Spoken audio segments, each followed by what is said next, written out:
Welcome, everyone. Episode 3. We've done 3 of these, Rocco. Of the jump. Can't believe it. We're going to have to celebrate the next one or the 5th one. We'll do like a party episode. Yeah, the Jump Punch Party. Well, it's weird because we've had a lot of news as well today. So 3 weeks ago when we started, we didn't have Zach Williams, we didn't have Sard, but today it's gone through. So what are your initial thoughts of finally the Sard saga being over with?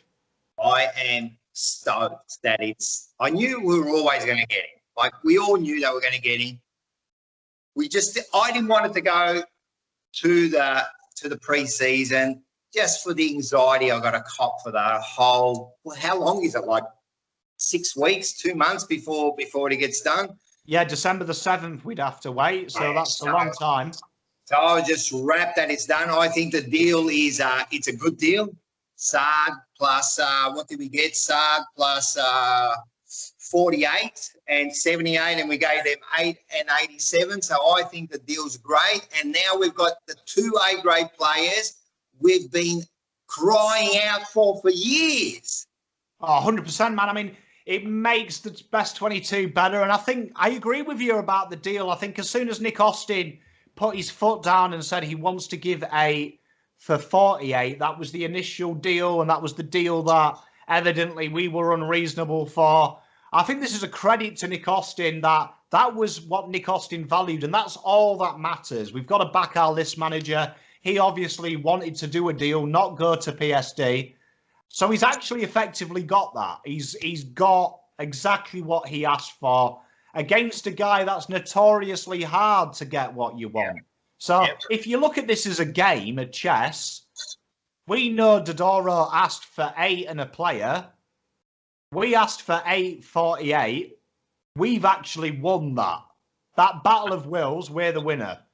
100%, man. He stood his ground, held his nerve, said what he wanted, and I think 8 and 48 is a really good team. Said what he wanted and actually got it, and he stood his ground, and Dodoro tried to bluff him out of it. But guess what, mate? We've got Sard. We got him back out 48, and now thank you very much for coming. I predicted top 4, and now I'm going to stamp that top 4, mate. Mate, just log top 4 in, right? I agree with you, mate. I mean, for me, I think we're obviously covered. We've also had overnight the Charlie Curnow injury news. But I think if you look on paper at the moment, our round 1 side, if we remove Charlie Curnow from it, potentially could look like this. Plowman, Liam Jones, Tom Williamson, Doherty, Wheater, Sard, which that back 6, let's say, could be one of the better back 6s going around just quietly. It looks like a Premiership backline, doesn't it? If we break that down, it looks like a Premiership backline. You've seen flags won with backlines like that. But you think about it, you've got the big man, you've got the stoppers, you know what I mean? And now you've got that running man, running through. You've got Williams, the left footer, you know what I mean? Who also breaks those lines, and both of Williams and Sard are good kicks, you know what I mean? So we're talking players, and then you've got Doherty, the general back there. Man, the 6, I don't think we could, if you're going to build one, you couldn't do much more than what we just did. And we love a Pom bold statement. Doherty, Wheater and Sard is the best half-back line in the AFL. Yeah, well, it is, and it will be. And I'm not even taking a counter argument. Like, that is that is now the benchmark for me. Like, that's got everything. It's got Doc's nous, it's got Doc's ability and vision, it's got Sard's pace, and it's just got Jacob Wheater who is. Well, think about this then, because let's say Sard, well, he hasn't won the All-Australian, but I still think he's one of the best running back, who breaks lines. But in that 3, we've got 2 All-Australians. Now, we've definitely got we had Doc as an All-Australian. He should have been All-Australian. That was a joke, you know what I mean? So we've got 2 All-Australians and the best running back yet. That's definitely the best And I would say 2021, that is the All-Australian halfback line. I actually think it will be. I actually reckon that Gillian will get it right and he'll just say Carlton halfback line. 100%. I like it. I like it. Then if we look at the midfield, I've gone controversial. I think SPS will move up to the wing next year. Now Sard's there. I've gone SPS, Cripps, Walsh with De Koning, Setterfield, and Zach Williams. Like that is magical. It's got everything. I'm loving it, mate. I'm loving it, man. You've got a bit of everything there, man. Mate, you've got tattoos, you've got mongrel, you've got pace, you've got good looks, you've got everything you want from a midfield. You're absolutely right, man. You got blokes that care about the way they look in like Cribs, the way he dresses, and then you got Mummy's boy, you got Walsh, man. He's the perfect kid to bring home to your daughter. And then you got a bit of like roughness in there. You get the Williams in there. SBS could be potentially, I'm pretty excited about SBS. I reckon he's been played in the wrong position for a while, and I'm hoping that this year or next year he really steps out. Yeah. Oh, 100%. And then it gets better because if you look at this half forward line, I've gone with Jesus, who I think would come out when Charlie gets himself right. Harry, Martin, Fisher, McGovern, and Betts. That's a tasty forward line. Looking good. And then you look at the next best 20. You look at the next best 18. Casbolt, Ed Kerno, Gibbons. You'd imagine they're on the interchange bench. And then we've got Murphy, Lockie Fogarty, Kemp, Pitternet, Dow, McCready, O'Brien, Newman, Marchbank, Cunningham, Nunes, Kennedy, Cottrell, Stocker, Ramsey, Philp, and Honey. He's probably the most depth I can remember. That's heaps of depth. Look, I can't remember that sort of depth for years, man. We're talking a lot of those second 20 that you've just named there could easily be in our best 22. Could easily be in our best 22. And that's the difference in our side next year. You know, that's the difference. And that's all on the backs of a couple of kids coming up with TDK and then you've got like the Sard and the Williams. Bringing them two players in absolutely has changed the dynamics of our team. Yeah. Oh, I think one thing it gives us, and I keep harping on about this, is I think last year it was the lack of ability to have a plan B. I think our plan of kick it long is built in necessity. That is all we have as players. Sard and Williams do look to run and carry. They offer that option. And you look at Richmond, when they're in the shit, they run and carry. Geelong, they run and carry. Collingwood, run and carry. Doggies, Eagles, all they have that option. They have the handball run and carry game as a plan B. And all they need is two players to do it, 2 or 3 players.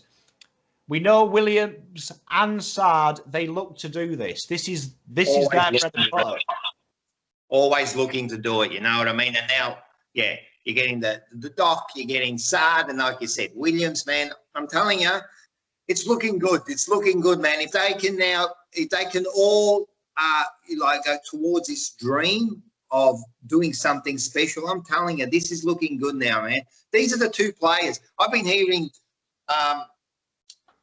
Carlton supporters complain a lot in the last couple of weeks about the deals and that. Just remember that these two players is what we've been asking for.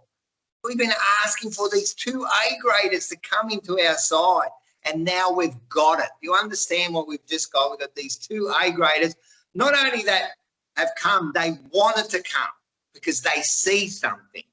Oh, I think it's an exciting time, and I agree with you. I mean, I think for me, the time has gone to win trades. The time has gone to win little crappy battles.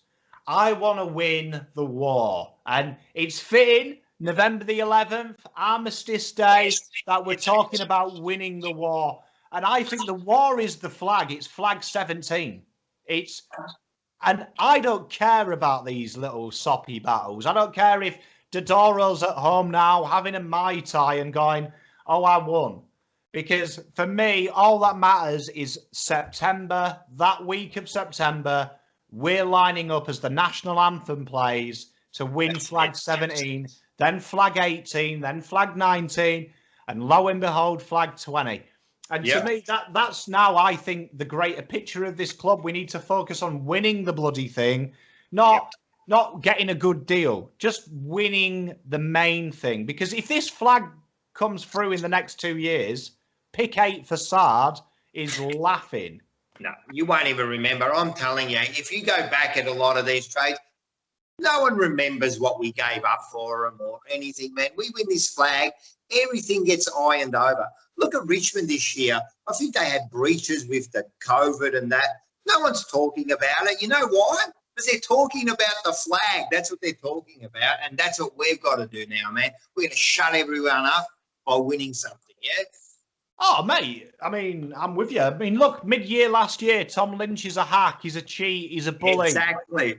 And Tom Lynch has just won his second flag in 3 years, and he's probably giggling at these articles, isn't he? Like, you remember when he did, though, like during the year, near the end, he was a bit rough there. And, I don't like the way he plays. Shut up, as he's holding both medals up in the air. Shut up. This is... He doesn't care, does he? Like, he doesn't care what we say because he's a winner. Of course. Hey, what about this? We've also picked up Lockie Fogarty from Geelong. Now, I didn't know anything about him. To tell you the truth, like if he stood up in my kitchen right now, I'd go, "What are you doing in my house, mate? Who are you?" You know. So, what do you think about him? What do you think about him? Well, I mean, he's someone, let's be honest, he hasn't set the world alight yet. But there's always a but. He's 22 next year during the season. He played 6 games this year for Geelong. He's had a horrendous luck with injury. Like, pretty much everything you can do from the waist down that's not fun, he's done. So, he's done it. He's had a lot of niggles. Now, Geelong have said that some of that has been the training program they've had him on. They had a lot of success with him this year with adjusting his training loads and everything that they do for that. So on paper, when he does play, and you look at round 10 this year, he tore it up. He tore it up. Against North Melbourne, 23 touches, playing on the ball and then rotating in the half-forward line. He showed it. He said he has high tackle numbers this year. He is very aggressive. So there is something there, and we have been linked with him now for pretty much the entire trade period. So that says to me that Austin's seen something. Now, what that is, I can't tell you. All I can tell you is the facts. High tackle numbers, is tenacious, does find the ball this year when he has been fit. Yes, he has injuries, but his best says that there is something there for a player of his game time. There is something there, and he makes the best 25 better, in my opinion. Yeah, at his best. Like since we picked him up and that, so I had a bit of a look at his highlights, which are always good. The highlights, man. I reckon you could get highlights on me kicking the ball out in the park, and I could look good, But what I heard, like, he's worth it because what we paid for him also. I mean, we got Lockerty in 38, we gave away 30 and a 45. So I reckon what we gave away and what we're going to get, I think it's a good deal. He's very, and I'll say this, in the year that he played a lot of games, which was 18, his debut year. He did finish top 4 for tackles around the ground and tackles inside 50. He's very pressure-based, That is his game. And all last year when we were having these 6-goal slides, what was everyone's complaint? No one tackled, no one had heart, no one was tenacious. He's a little arsehole of a bloke, really. Yep. He looks inconsequential when he looks nice, but he is an arsehole when he plays football. Yep. Now, you speak to Geelong fans, he never quite got going. He's a little bit like Dow. He's shown it, but he's never reached where they want to be. And we know history tells us when players move and they stagnate, quite often it's the making of them. It's quite often the making of them. So potentially on paper, we haven't given much for this deal. He could be a superstar. I'm not saying like he's going to change the world, but for what we got him for, which is like a net 44, 45, he could be a superstar for that pick. Like he could be brilliant. Well, and we've got the what do you call it? Like the magic person there to help him move along, and that's Eddie Betts, man. So if anyone can get like someone really hammering there and pumping along, I reckon Eddie Betts can do it, you know. So, you know, and this is what Eddie Betts is here for this year, I believe, or next year. He's now to train these kids and the Fisher and now the Fogarty and the Gibbons and that, and get them ready to hand over the baton, yeah? Yeah. For me, this is like a kind of a Sam Walsh situation. For Lockie. It's working with Eddie, get this goal kicking sorted, and I think you'll see him play 50-50 in the midfield and 50 across half forward. And he adds this repertoire of goal kicking. He tidies that up because he is very wayward. He works about 40% goals to behinds. If he can sharpen that up, this guy could be a handy, and I think he's in a privileged position. He doesn't have to be a superstar. All he's got to be is better than good. We've got to look at it as a Richmond. They've got superstars in their midfield, okay midfielders that are around good. All that's his aim. His success will be if he can be that 22nd man, that 25th man that does a job and wins us a flag. Superhero. But he has got this grey area that says could be a very good footballer. And then there's a smaller bit that says he could be a superstar. So he has potential, and it's how we manage him and how much he wants it, which kind of leads us on to what this whole show's about. What is being a Carlton player? We talk about the Carlton way. We talk about the Richmond way. What is the Carlton way to you? You tell me what you think the Carlton way is. It's the jumper, you know. You're playing for the jumper. It's about giving your all and never taking a step back. You know what I mean? And no matter how talented you are, right? It's about giving everything you've got to get the most out of yourself. That's all we ask from each player. And if each player can do that, it's success for everybody. If everyone can just give that. Remember, I did that thing where I said, "Oh, raise your arm," and then I said, "Oh, raise it a bit more." And I said, "Oh, I told you to raise it the first time." You know, that's what we need. That's, I think, the Carlton way, the old Carlton way. Just give, because in the past we had a lot of great players, but we had also a lot of just goers, man. Just like they weren't the most talented, but they gave it all, and they gave it all for their team. You know what I mean? They worked as a team. I'll give you one example, and that's another thing. Like sometimes players these days, that they're all about, and I'm maybe being a bit of a hypocrite because Williams has come over to play in the middle. You know what I mean? So maybe I'm a little bit of a hypocrite, but sometimes players are like, "Oh no, this is too hard for me. I want to go somewhere where I'm comfortable." You know, Sauce, man, when he started, he was a forward, right? And he's come over. Right? And I'm not talking about Bob.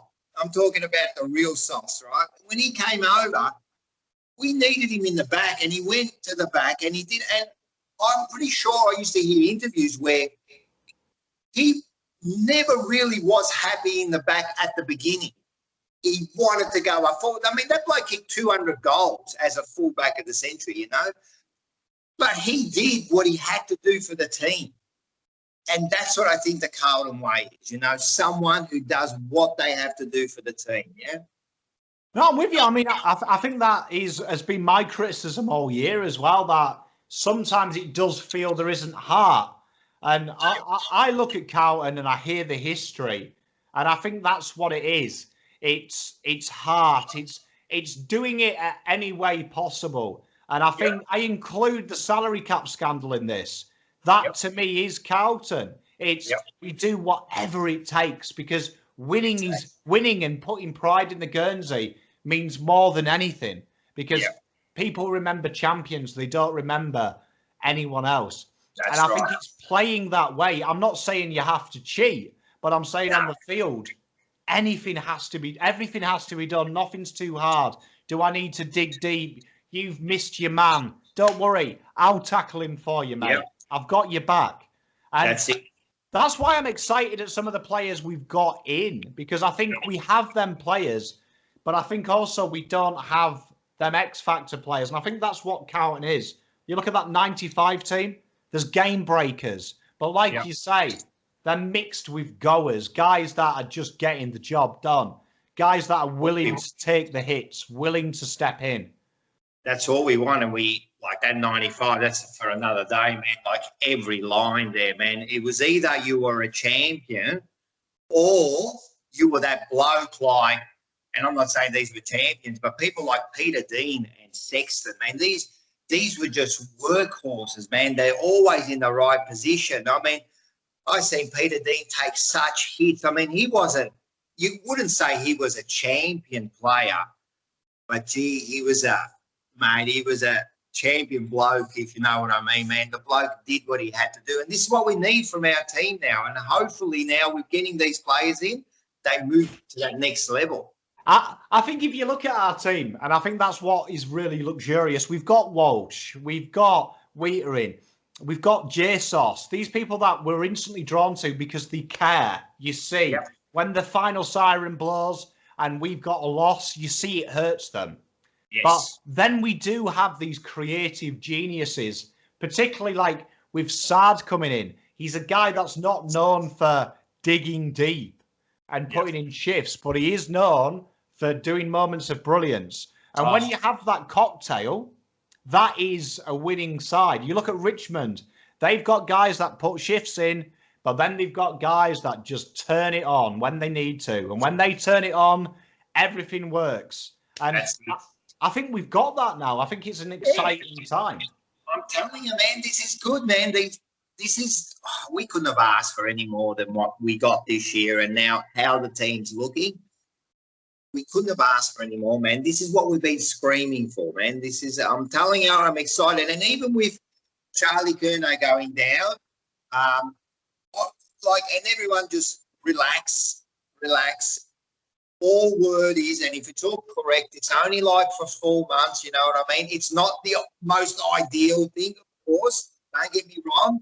We want him out there. But if this is the worst case scenario, 4 months, the season's 5 months away. Even if he starts a little bit late, man, I think everything's going to be right. Everyone should just take a breath and just relax, because I think we're on the right track. And listen, let's be positive. Charlie's going to be okay, and he's going to be there when we need him. I hope so, for my sake, because I've got a lot of emotion invested in Charlie. He's my boy. And I find it hard to ever talk negative. I criticise everyone for coming at things with blue-tinted glasses at times. I do find it hard to take my Charlie Curnow tinted glasses off. But I'll say this, and I think this is the positive, and I think this really does encompass what Carlton's about. And we have got a guest on coming up later who will maybe be able to explain this to us better. But what I will say is this is what I love about us. It's passion. Our fans are passionate. And the minute we hear about Charlie Curnow, big red buttons pressed, panic alarm, oh my God, dream's over. And I think we should channel this passion into what really matters. It's winning flag 17. And then it's winning flag 18. And then it's winning flag 19, 20, 21, 22. Get to 50 before every other mug. That's where the passion needs to be channeled for me. It's bringing that arrogance back, because I think once we start walking that walk and talking that talk, I think the rest will follow. And I think we're instantly at the moment, there's some of us who are like worst case scenario all the time because we're so used to it. But the minute we start to believe, I actually think it'll turn, because that's infectious. That is infectious. I've seen it at Manchester United. I've seen it at Rangers. Yep. Oh, Ali McCoist is out for the year. It's all right. We've got Ian Drury. He'll score 60 goals. That's like, what we're the best side in the world. Like, that is the mentality I was brought up with when I was a kid. And it's what I want to see back at Carlton. Okay, Charlie Curnow's injured. McGovern will step up because he has to. He's playing for the best goddamn team in the world. He has to. If he doesn't, he's a flog. Harry has to step up and back his mate in. And if Charlie's going to kick 50 goals, McKay's got to set himself 100 because he's got to kick 50 for his mate. And Levi, how many chances does Levi want to stay an AFL footballer? He keeps proving us wrong every year. Every year, man, that bloke's a gun, man. And now it's the time. Now it's the time. Do it again. Another 40 goals from your son. Brody Kemp. You did it in juniors as a key forward. Now's your time. That's right. That's right. Well, as soon as you started talking like that, man, I lifted up the chest out and I'm thinking, this outrage. That's it. I'm ready to go, mate. Like, that's it. Bring back that arrogance. And you asked, what does Carlton mean? And it was. You're right. When I was young, it was all about winning. And this is what we got to do now. It's about winning the next flag. You're right. Forget about everything else. It has to be the Carlton way is winning. That's it. That's it. If you have to put one word to it, it's winner. That's who we are. We are the Charlie Sheen, mate. Remember winning? Remember that? That's who we should be now. The Tiger blood. Mate, I'm with you because to me that blue Guernsey represents perfection. That's what all the other AFL clubs aspire to be. They want our lineage. They want the best history. They want the best fan base. Yep. I mean, our fan base is so good. 70,000 people joined up after 2018. Who does that? It was incredible, man. I was even shocked myself. I thought there is no way. And look, you got to give big credit there, just quietly to Little. And he did it at Richmond, and he came over to us, and he said, and he raised membership straight away. And good on you, Carlton supporters / members. Man, we backed our sides at the worst time, but get ready because we're all going to take this ride now, yeah? And to me, that's why I'm gutted about Charlie. And if it is true what the internet rumours are, he's done it himself by doing something stupid, that's on him. And I hate to say it, he's probably dead to me in a way if he's done that because I'm a third strikes and you're out type of guy. But I'm going to back him in. But for me, all that says to me now is there is an opportunity for someone else to say, I'm playing for the best club in AFL, the best history, the best fan base, and they can't not but win. They can't not but succeed because they have us behind them. If they can't step up and be the next Charlie Kerner, what hope have we got? Because I tell you what, walk through a wall. All these players that play in the reserves and just get like a game or two. What are they aspiring to? Don't they want to be like in the best 22? So as much as like an injury to someone isn't good, it's always that opportunity for the next person. And then like that's why I was so upset like this year at certain people coming in and getting their opportunity and just throwing it away. What is wrong with you, man? You get like one. I'm telling you, you probably get half a dozen opportunities in this game when you're just average, right? And if you don't make the most of it, that's it. You're selling. You just get ready to be asking, would you like fries with that? You've got to take your opportunity. And that's what these players should be doing now. Charlie's down. Hopefully he'll be back by round 1. But if not, someone should be looking and saying, you know what, this is my opportunity to take your spot now. Exactly. And we know as well, there's great cases in the AFL where people have them opportunities taken away from them. It's not a guarantee. Alex Johnson at the Northern Blues, guy that just kept getting freakish ACL injuries. Sky was the limit of his talent, but unfortunately, life had other plans for him. And we have a special guest who also knows the trials and tribulations of being a Carlton fan, the expectation. And that is, ladies and gentlemen, Simon Wiggins. All right, ladies and gentlemen, as we promised, we've got a special guest. We're joined by none other than dual pre-season Premiership winner, Simon Wiggins, Oh, how are you wow. doing? Welcome to the show, mate. Oh, thanks for having me on board. Dual pre-season premiership player. It's quite an accolade to carry around. Come on, mate. They were big years. What was it, 05 and 07, the Chief, eh? Well done, mate. Yeah, they were big years. We celebrated pretty hard back in those days. You We would didn't have have a lot of too. success. There were a couple of players there would have liked celebrating too, just quietly. Oh, we were all very good, I think. Well, it's a pleasure to have you. Now, I'm sure all of our fans know him. Pick 15 in the 2000 draft. Pick 5 places before Carlton's favourite enemy at the moment, Kane Corns. So yeah, you're already universally loved without talking about your playing career. Well, me and Rocco have been discussing what it takes to be a Carlton player and the onus on it. So talk us a little bit through what it was like to be picked up by Carlton, the process you went through and your experiences of playing for our beloved club.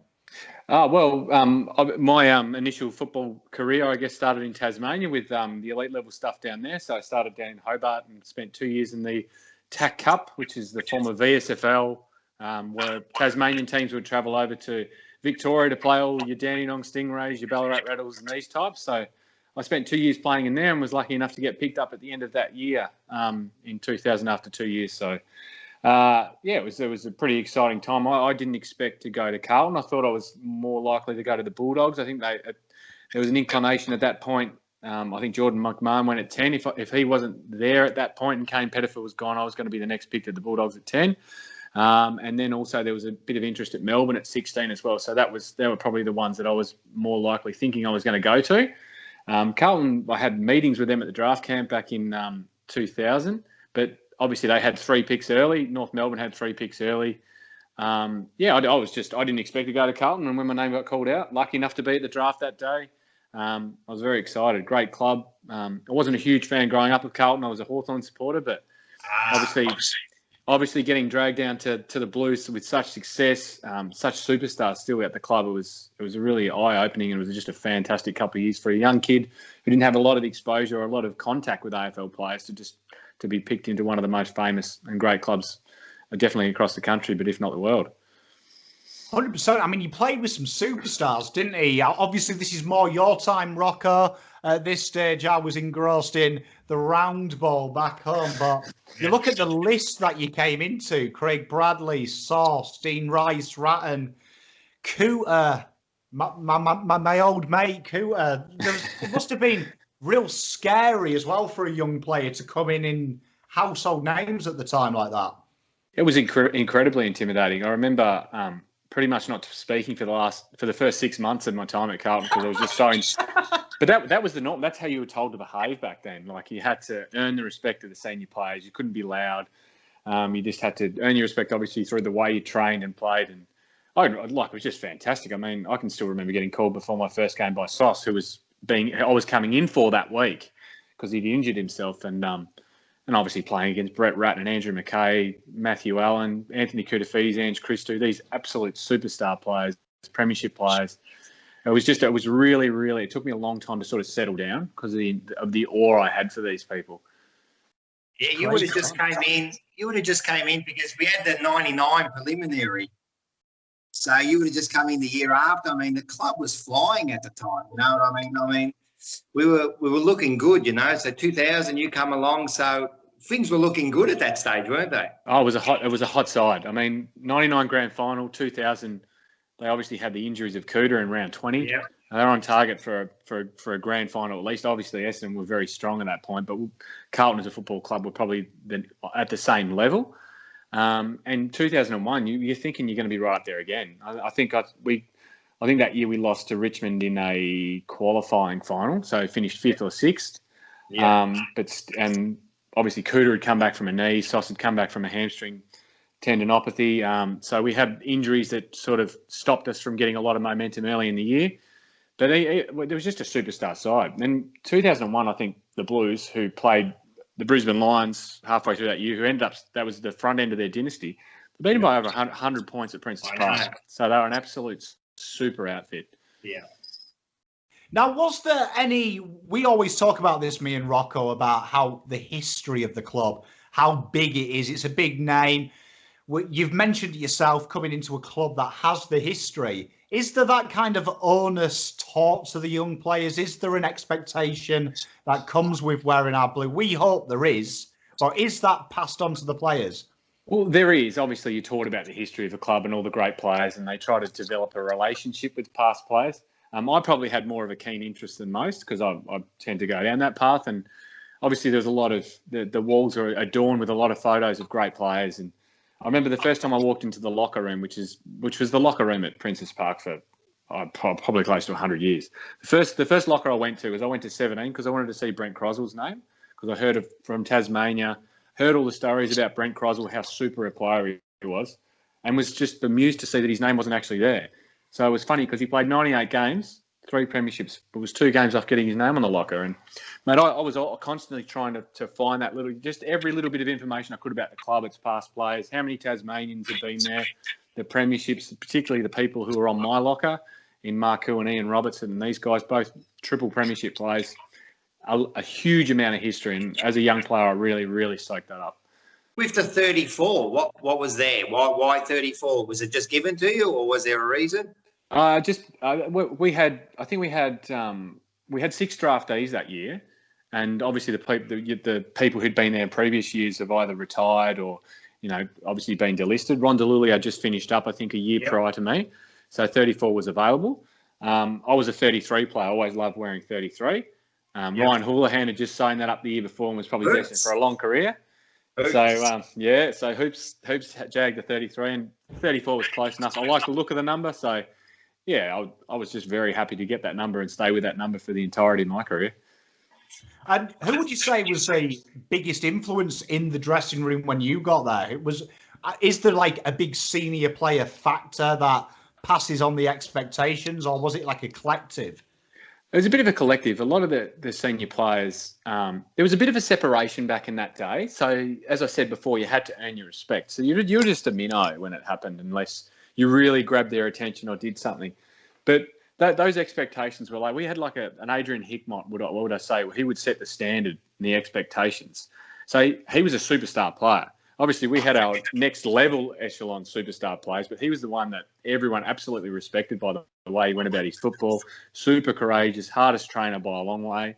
And, he laid down the expectations, quite physically. If you didn't meet those, there were consequences. So I would say he probably had that impact in our locker room back in the day. Big Hickmott.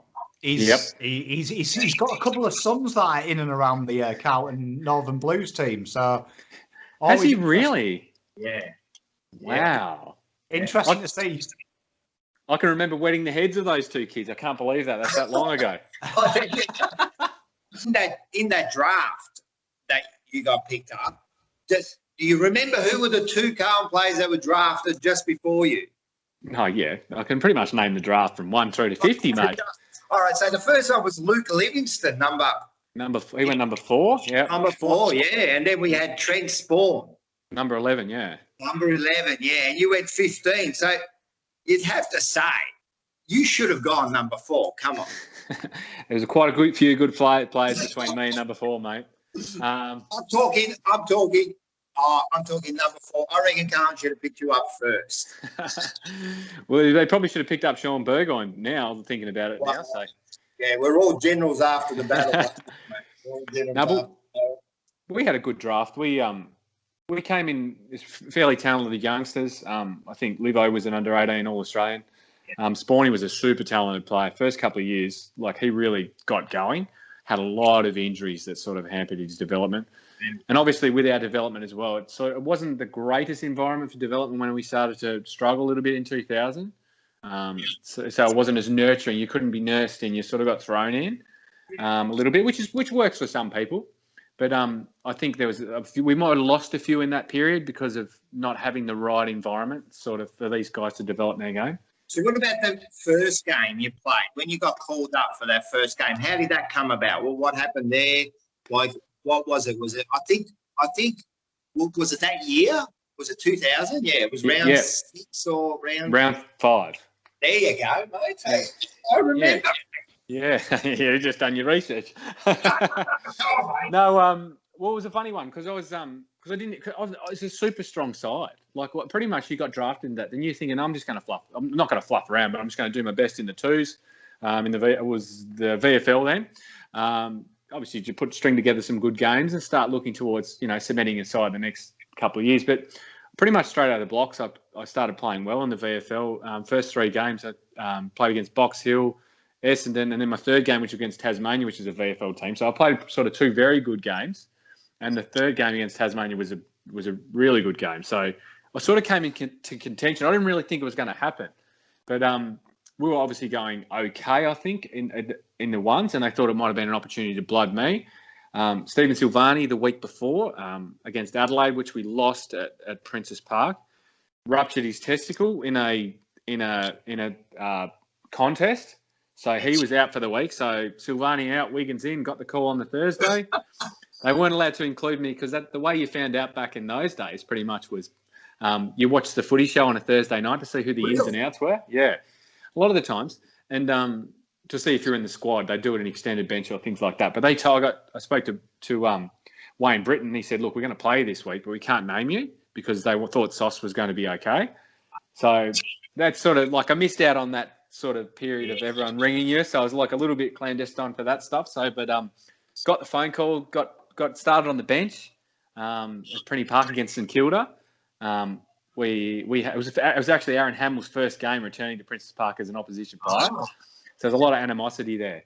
I think my first kick was a bit of a scrappy scrub, and it went to him. Your second kick was a good kick. That was a goal, mate, in the last quarter. First kick, It's scrappy, mate. It was a bit scrappy. Just a quick dribble kick forward, went straight to Aaron Hamill. And then the booze came. And the second kick was, you took a good mark, didn't you? That's right, mate. Well done. So I think we're up by about. It was a very close game. St Kilda obviously down the bottom of the ladder, but we always had issues with St Kilda. Sydney, regardless of the position of the ladder, it was like a bit of a bogey side. So I think we're about 4 points up, and I snuck onto the ground. I just come on late because back in those days, when you were playing your first few games, you'd probably play the last 3 to 5 minutes of every quarter. It's not like they'd get time into your legs. You end up coming off with 23 minutes of game time. Yeah. And I snuck on in the last quarter. High ball, kicked by Craig Bradley into the forward half. Heatley stand end. Sprung up, took a big mark in front of Matthew Capuano, who was at the Saints then, kicked a goal, and we ended up winning by 10 points, I think.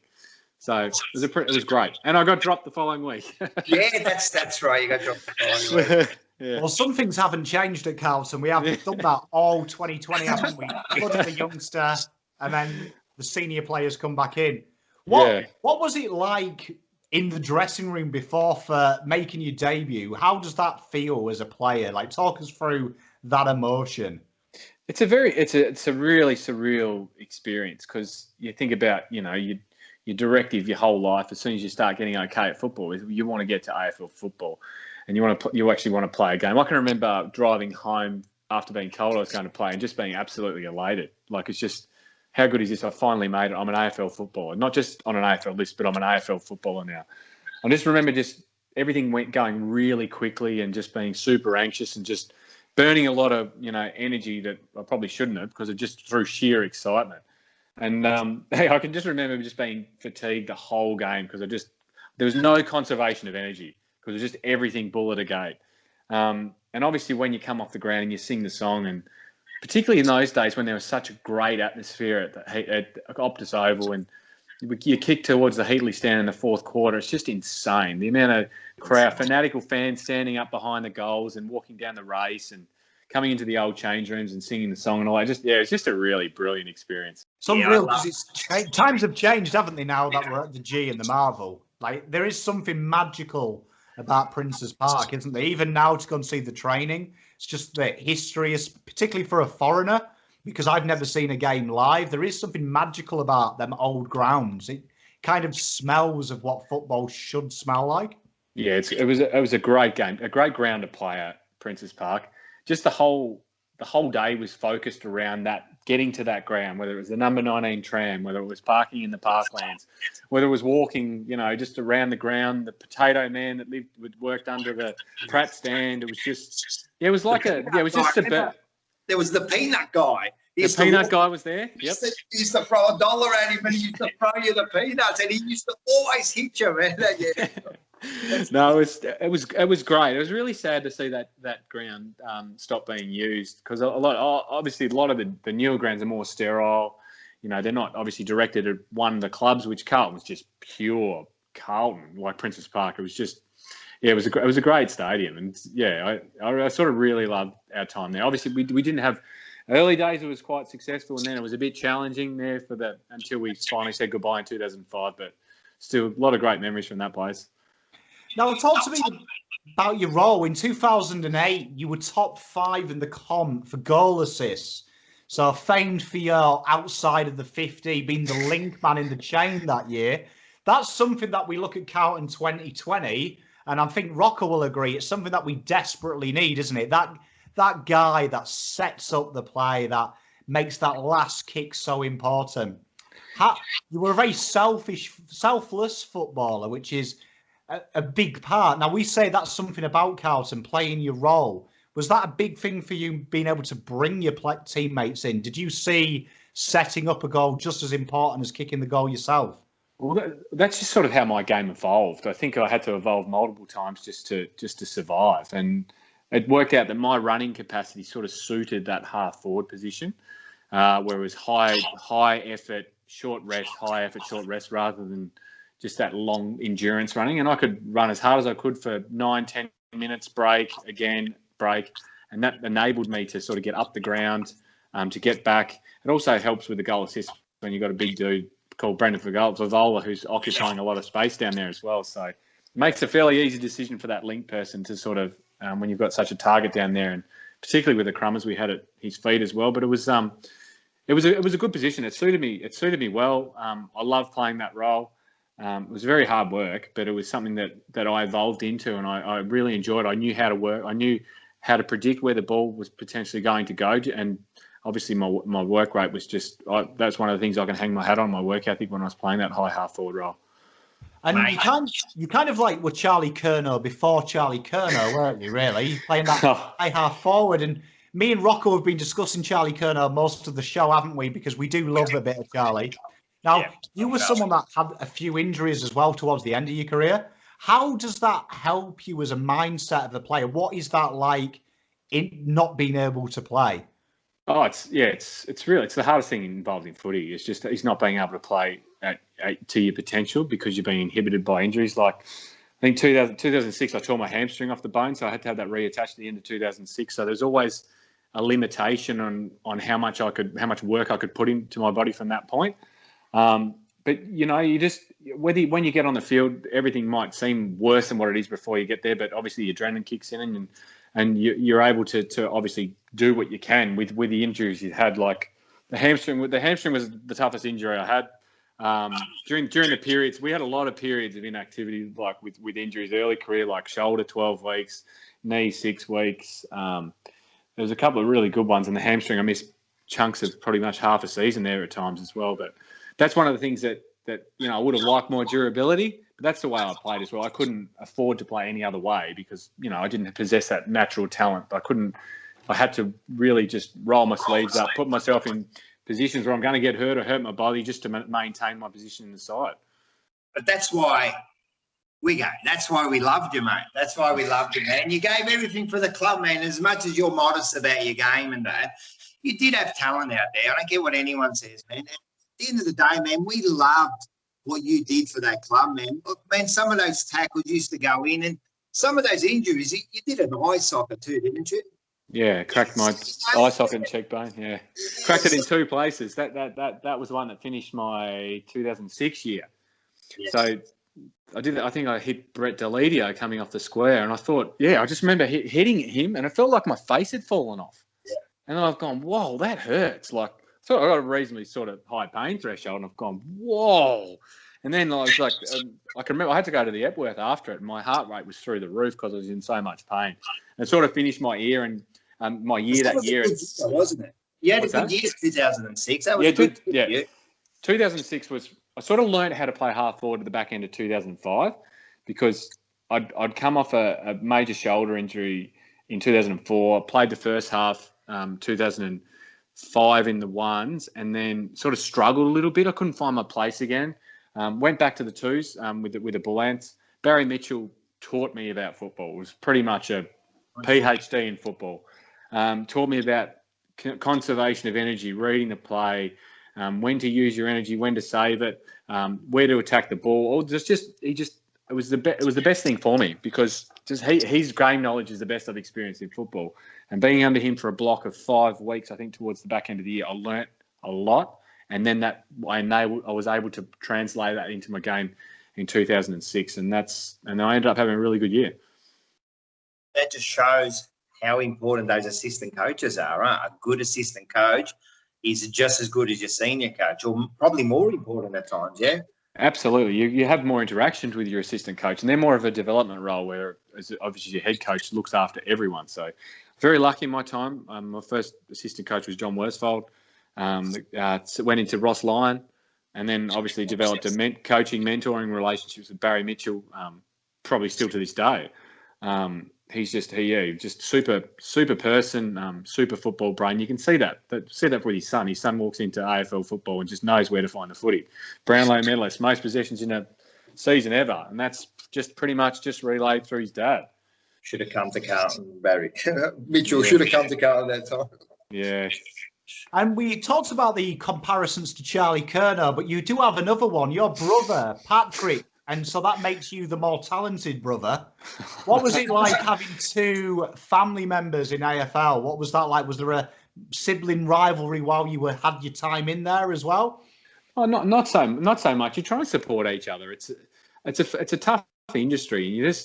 You want to help people out to sort of stay involved in the game, because obviously, spoken about before, it's been your dream your whole life, and if you can maintain a long career, that's great. I mean, unfortunately, my brother career ended after 5 years, but still achievement in itself to play AFL football. He had a major knee injury in his second year, which is probably the time when you don't want to have an injury in terms of your development. But my first game was the Ansett Cup then, back in 2001, was against the Bulldogs. So I got to play against my brother at Telstra Dome. So that was. I was going to ask you played against so one game you played against your brother? Yeah, one game in the Ansett Cup. No proper games, and then there was obviously we played one game against each other in the VFL as well. Okay, and how was that? Did you actually? Was there any contests together? Like it was fun. No, that was funny. This was against. I think the Bulldogs were aligned with Werribee then. I think. So my brother played centre half back for us, and I played centre half back for the Bull Ants on Daniel Bandy that game. So I think Paddy got best for them. I think I got second best for us, so it was a win-win. Love it. So he's got that on you now, has he? Yeah, he has, mate. Absolutely. And now let's talk modern day, Carlton. Do you still check out how your old boys are doing? Is that still something that you've become indoctrinated now into being one of us? Yeah, well, look, when I finished playing, it was just when you're in the environment for 10 years, it's a very intense environment. To be honest, I probably didn't watch a game for 6 to 7 years, because I just didn't want to watch it. I had enough of it. And but the last few years, obviously, I want to get my kids involved and passionate about footy, and hopefully go and watch games with them in the future. So I've started going to a lot of games. We go to as many games as we can now, and I love it. Like the last 2 years, I've really, really enjoyed watching the footy. I'm rapt that David T's got the job. I think he's got those guys playing well, and there's some really good signs this year. I think they play a really exciting brand of footy. I like the list they've put together. They're recruiting well. We're getting people want to come to Carlton now, so I think it's really exciting times ahead. So I think you guys agree. We've got some exciting things on the horizon for our footy club. Mate, you got to listen to me and Pom, mate. We're excited, man. We've got big predictions coming, mate. We are guilty of very big calls, aren't we? Very big calls here at Carlton. Sometimes they happen, mate. Brendan Gale made a big call about 10 years ago, and look what's happened in the last couple of years. So exactly, mate. And if you're not aiming for the stars, how are we going to get to the moon, huh? Exactly. That's it. I think, as I said, the list's in great shape. They've got good young players. I like our key forwards. Our midfield's strong. They're recruiting well at the moment. The draft looks to be we're getting the right players, that speed off half back to sort of fill that gap from, the Cabe Simpson occupied for some 18 years. So it's really good. And I love Wiedering. I think his year was fantastic this year. So I think we've solidified a lot of those super important positions. And you were talking about your kids and going to the footy. Have we got a future father-son, father-daughter in the mix? Yeah, my little girls started playing footy this year. Unfortunately, the season was cut because of the COVID stuff. Little guy's not overly interested in football. He's more of a laid back type, but he's starting to generate that now, so it's exciting. I just want him to enjoy it. Look, playing AFL footy was fun, but I mean, I would just be happy with him just enjoying his footy, getting that community that you need that comes from a football club, and just to play would be enough for me. I've got one more question for you. With one of your games that you played, actually your 100th game, yeah? Yeah. Okay, everyone knows about it. I mean, 4 goals, great game. I was there. Come on, it was good. But the question I want to know is this, right? Did Juddy steal the free votes because his name was Judd? Because come on, you should have got the free votes that day, mate. 2 was enough, mate. It was the only time I polled Brownlow votes. I was sandwiched by two pretty good players in that game. Yeah. It was a great game of footy. Like like Bulldogs were like a top 2 side. We were just out of the 8 pushing to try and maybe steal that 7th or 8th spot, and I think we're down by about 20 points at half time, and just something points and you come back. So that would have been. I remember I was there, man. I was so excited. Yeah. Oh, it was cool. And Febby turned it on the last half. Juddy just did what Juddy did. So he's probably had the greatest influence on the game that day. So entitled to the 3 votes. We have to talk about Fev as well, I suppose, before we wrap up, because we mentioned Fev last week on the show about key forwards get away with murder because the celebrities of the football club. What was Fev like in the locker room? Because he looks like the kind of player that was a loose unit. Oh yeah, Fev definitely had his times being really loose, but he also had a great deal of compassion at times too. Some of the stuff he used to do was, you just didn't expect someone like that to do. He was always big with the kids in hospitals and making people feel special who came to the footy club. So he's got a very kind heart. But then he also had that. We're all. You got to remember, we were all just kids. Like, people expect grand things of us at the time because you're playing AFL football. But in reality, you're really kids who have just grown up in this very sheltered bubble. And at times you are going to act very immature. And I probably was a culprit of that too on a number of occasions. But he's a good guy.